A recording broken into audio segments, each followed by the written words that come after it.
All right, so I'm going to begin. So hello everyone. So we are going to begin our webinar titled Waste Management to Address the Climate Crisis.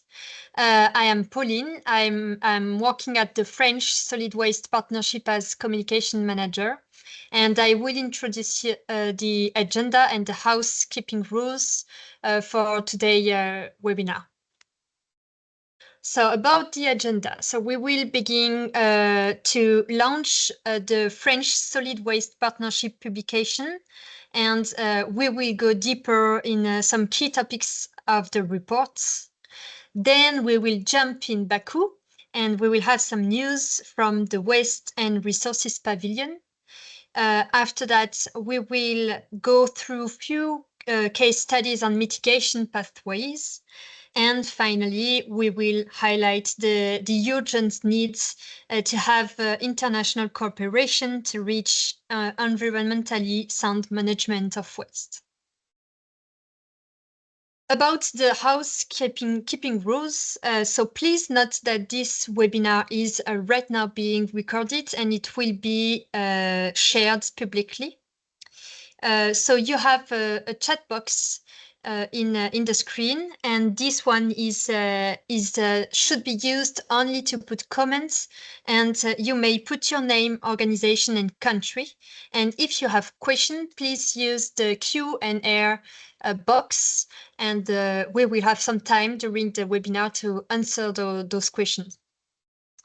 So thank you very much. I will leave the floor to Corinne Tromsdorf. She's the Executive Director of the French Solid Waste Partnership, and I wish you a very pleasant webinar.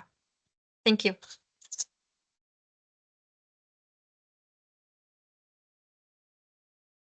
So hello, everybody. Thank you, Pauline, for your introduction. Before diving into our topic today, I just want to say a few words on the French Solid Waste Partnership. We are a multi-stakeholder platform regrouping all the French stakeholders concerned with waste management. That includes the state agencies, local authorities, companies, NGOs, research and training institutes. And our ambition is to have a stronger voice together, to raise the topic of waste management at the highest international level. This is also why we partner with ISWA and other international organizations, because we are stronger together. I'd like to give you a glimpse of the publication we have just finished. Waste Management to Address the Climate Crisis, a Circular Economy and Mitigation Pathway. Why did we think it was important to connect waste management and the climate crisis? First, because waste management is actually responsible for about 5% of global emissions. And if we continue with the business as usual scenario, these emissions will increase by 70% by 2050. Second, because mismanaged organic waste is responsible for 20% of global GHG emissions.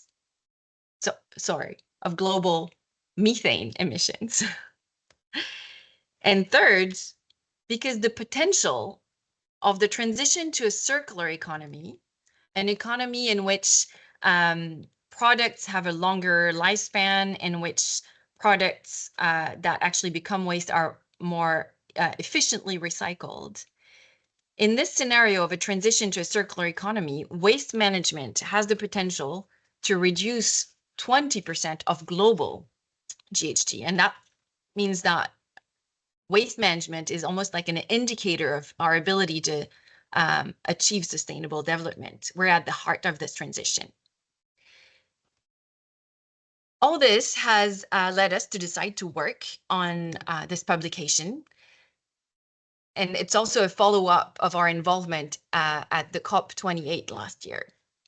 The publication is structured in 5 chapters, on which I'll give you a glimpse in the next few minutes. Chapter 1 is about the global context. It sets the scene for the report. It defines what we mean by waste sector reporting versus organizational reporting. What's important to understand is that when we refer to the waste sector, it actually includes solid and liquid waste management, but it excludes transport of waste or waste to energy, which are actually accounted for under other sectors. So this is for the whole national reporting and international reporting that we see at COP.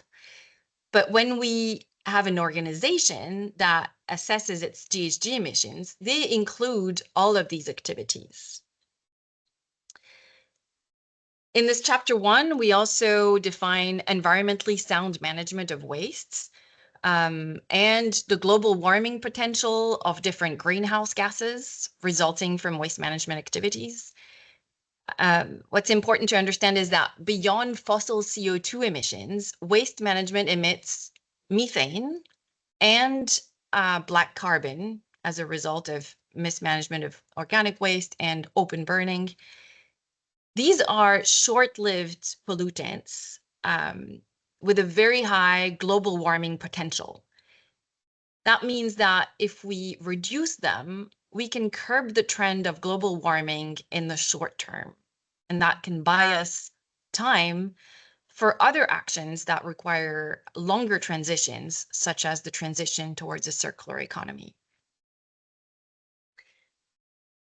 Chapter 2 is about the methods to assess GHG emissions. It's critical to understand our emissions and where they come from in order to be able to reduce them. We introduce in that chapter the notions of system boundaries and of the scopes of emissions, scopes 1, direct emissions, scope 2, indirect associated to energy, and 3, indirect emissions associated to other activities than energy. We also introduce avoided emissions. And indeed, as we talked about the potential to reduce up to 20% of global GHG emissions through waste management, it requires us to be able to account for avoided emissions associated to producing less goods, to using recycled materials in place of virgin materials, and to using recovered energy in place of fossil energy. Chapter 3 is about ways to reduce emissions. We highlight that emissions are the highest for mismanaged waste here in the red box on that slide, and for safe final disposal options, for the safe final disposal of the waste that could not be prevented nor recycled. Other waste management activities also have GHG emissions associated to them, but they're less significant. Another notion that we convey in this chapter is that waste prevention, materials recycling, and energy recovery, which are those small purple clouds on that figure, lead to avoided emissions that I've already mentioned earlier. And in that chapter 3, we also come back to the notion of environmentally sound management of wastes, the ESM of wastes, as something that is actually central to all of these most significant mitigation pathways. We need to reduce the amount of waste, sort at source so that it can be better recycled, treat, and ensure we have a safe final disposal. And what we convey in this publication is that all these activities are often the mandate of local authorities in charge of managing their local wastes, but they cannot do it alone. And that's the left part of that slide that highlights the need for local authorities to be supported by several mechanisms and many stakeholders who play their respective roles. In Chapter 4, we highlight the need for policies and regulations to enable this environmentally sound management of wastes and drive decisions towards reducing GHG emissions of waste management. These public policies have to be ambitious, yet realistic, to drive incremental change through a set of incentives and requirements. They also establish the cost recovery mechanisms that are needed to ensure the operational costs are covered. They also assign roles and responsibilities that are needed to implement waste management and also to support cross-sectoral synergies. It's also interesting to note that actually these national policies are driven by international policies, but they are also themselves shaped as the result of a few ambitious national strategies. So it's both ways. In Chapter 5, we highlight the need for international financing to support the countries in which the fiscal policies are not sufficient, in which the national funding for waste management is not sufficient. The report provides a focused insight on carbon markets and hints on a few other financing mechanisms that are in place. A separate full report would be needed to fully tackle that very important topic of financing. Now, this publication is available for download as of today in English, and a French version is being finalized and will be online as of December 9th. So stay tuned if you have French-speaking people in your network, or if yourself would like to read this publication in French, it will be available as of December 9th.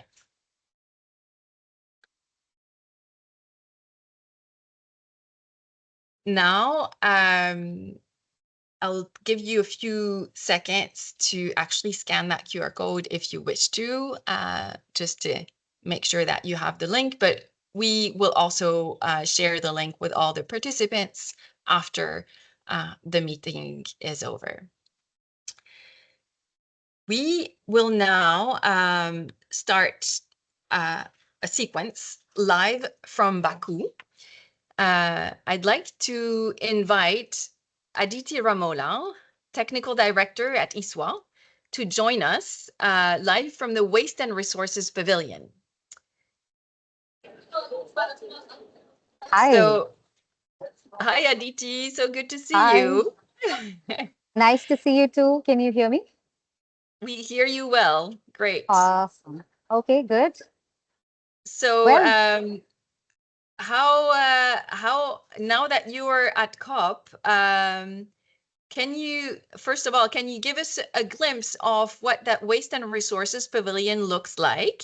And tell us a bit about that Road to COP initiative by ISWA and yes, how you've got there. absolutely. So, hi everybody. I just saw a friend join in as well. Live from COP, live from Baku, it's COP29. Let me walk you through to the Waste and Resources Pavilion. I'm going to not show my face anymore. So that's our pavilion. This is the second time we are here at COP. You walk in this way. You see our little area for our conference program. We have a little lectern. We have a nice dais for speakers and so on. It's been extremely busy the last couple of days. If you move to the next slide, Corinne, I'm going to show you the entrance of how, yes, exactly. So this is how the entrance of the COP looks like. You walk into those, yeah, into the pavilion area. On the right-hand side is the blue zone area where all the negotiations are taking place. And if you go across the street over a walkway is where the green zone is. And the green zone is where ISWA Pavilion is located. You can still see me, right? What do you see we behind? see you. Okay, and so This is the second time we're at COP20, at a COP with such a big pavilion. This is the second time we're having the Waste and Resources Pavilion. And we've been at COPs before, but this is we really wanted to give voice and a platform to the sector, as Corinne was saying, and give our sector a home. So we were supported last year with a lot of our partners, including the French Solid Waste Partnership. And we had set up a pavilion last year, and we basically organize several sessions around different topics in waste management. So we have everything from open burning of waste to food waste prevention to financing of waste management to waste to energy technologies and so on. And many people have been stopping by, a lot of interest in that as well. So it's been good so far. It's been good. Thank you. So could you give us some insights on how wastes is now included in the discussions happening at COP? Absolutely. I mean, I might be biased. Of course, I hear waste a lot, obviously at the pavilion as well. But a lot of discussion is happening about the methane topic. It's directly linked to climate change. And as Corinne presented as well, we have a big role to play. A lot of sessions are in the blue zone are also having discussions about waste and methane reduction from our sector, whether it's about strategies of diverting organic waste from landfills and dump sites.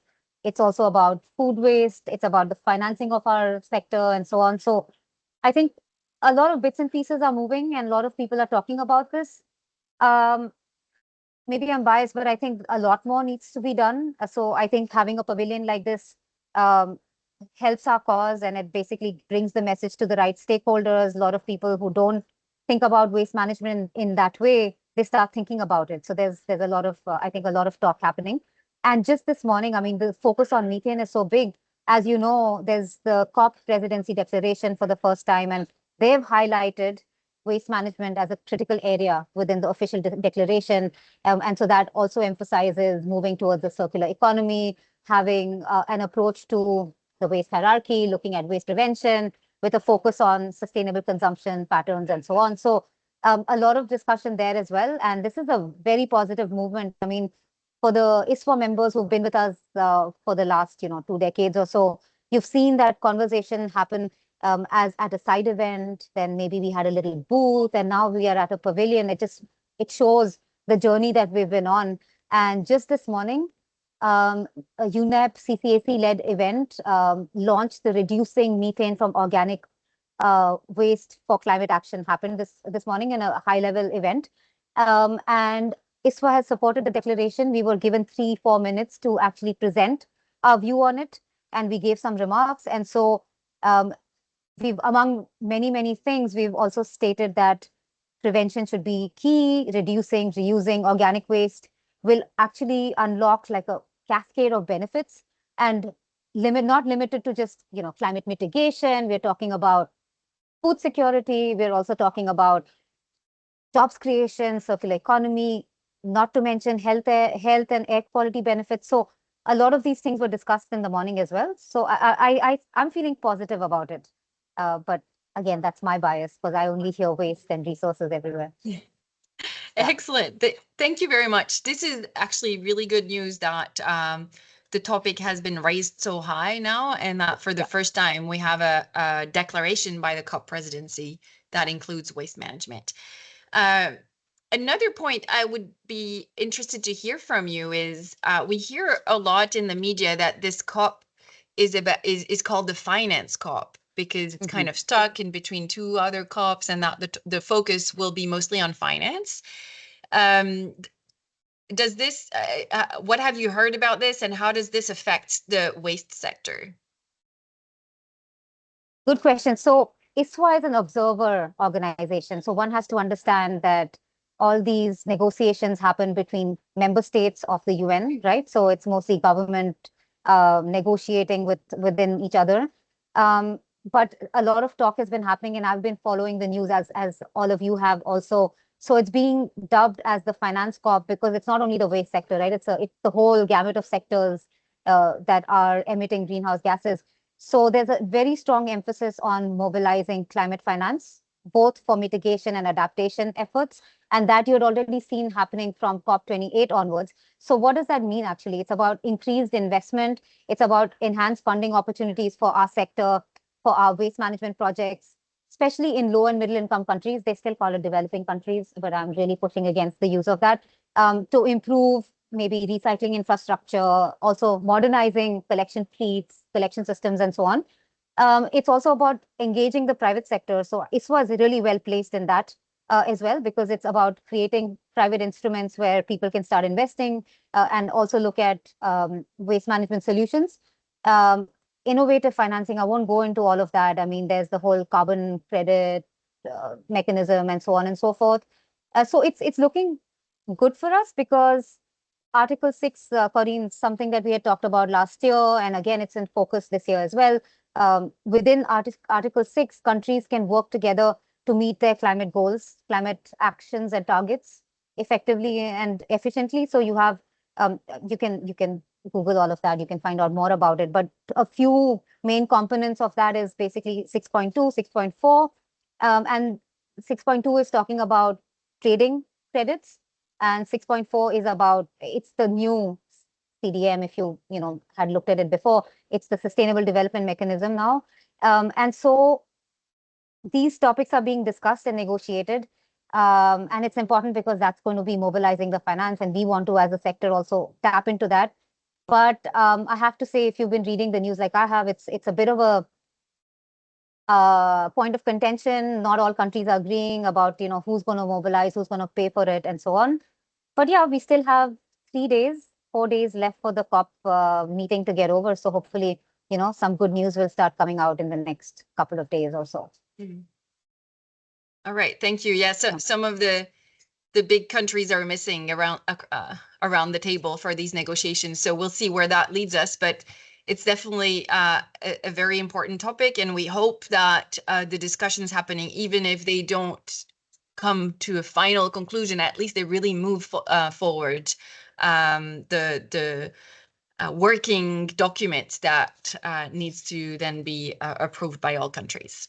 I hope so. I hope so. You're absolutely right. I don't want to call out any countries, but big significant economies are missing around the table at the moment. And, we're talking about a new collective quantified goal and $100 billion and so on. So we'll see what comes out of it.